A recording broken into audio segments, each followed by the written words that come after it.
Good morning, travelers, pre-med students, and undergraduates. Welcome to Doctor's Inn. This is where medical experiences are shared, study strategies are examined, and life lessons with a sprinkle of advice and habits are served.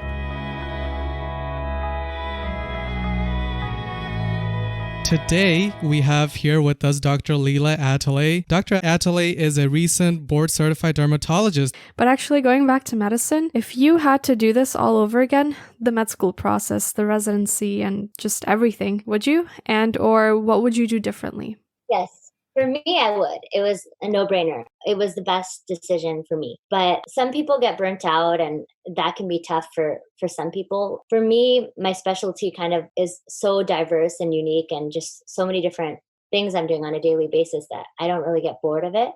So for me, it's like a clear no-brainer. But had I done it all over again, I think I would have had a little more fun during the whole process. Like studying abroad.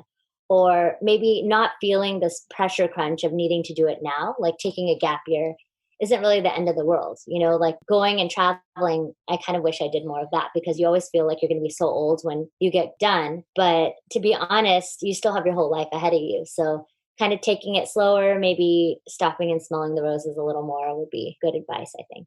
Yeah, I mean, with the whole COVID situation, what's going on right now is that we're kind of hitting this pause. Some students are hitting the pause and they feel like they need to take a gap year and they're not very confident with taking a gap year. But then it's becoming more and more apparent that taking a gap year is actually pretty good for students going into medical school. Yeah, I remember because I didn't really take a gap year. And I remember one of my program directors telling me that I just seemed young. And I think that sometimes a little bit of wisdom and maturity and maybe life experience is not a bad idea because medicine is such a commitment and you kind of want to get everything, any of your whims out of the way before, because then once you have kids and you settle down, it's a lot harder to do those things. Like you couldn't, backpack across Europe after you have a child. It's a lot harder. Yeah, backpacking with a toddler isn't quite the ideal traveling experience.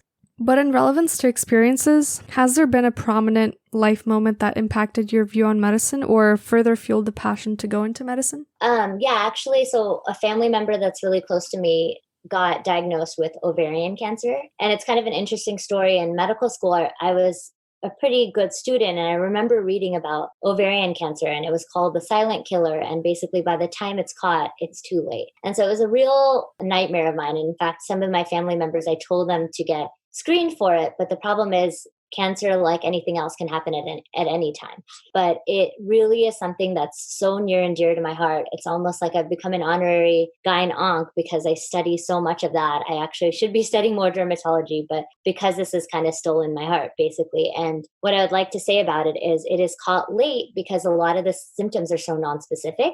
And I remember kind of just thinking, well, it's too late. But now in retrospect, I don't think it has to be too late. I think we can catch it early. So certain things that I would really recommend all my doctors out there to look out for is anytime somebody has bloating, constipation, diarrhea, bladder or urinary issues, and back pain, really look into things like ovarian cancer.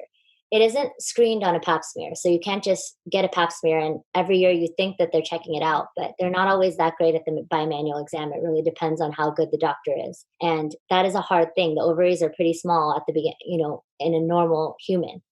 But what happens is I think just relying on a bimanual exam isn't good enough. I think that honestly, I hope that there's going to be recommendations for pelvic ultrasounds and CA-125s, which are cancer markers used for follow-up, not diagnosis. But maybe if we added it to a routine blood work, even though, you have to take it with a grain of salt, it might be a good way to follow it up. I know a family friend of mine had the CA-125 and it was elevated and they didn't pay attention to it. And unfortunately, she passed away. But a lot of women are dying to this and they don't have to. So I think another thing we could do to prevent it is getting genetic testing. I don't think that's recommended yet by all physicians, but I honestly am part of the poll to recommend it for all patients, all people. It's called color genomics, is the test I personally took. So I found out that the BRCA mutation runs in my family. It encodes breast cancer and ovarian cancer. Angelina Jolie made it really famous because she removed her breasts and her ovaries because she had the gene. And it is one of those things that if you know you have the gene, you can really prevent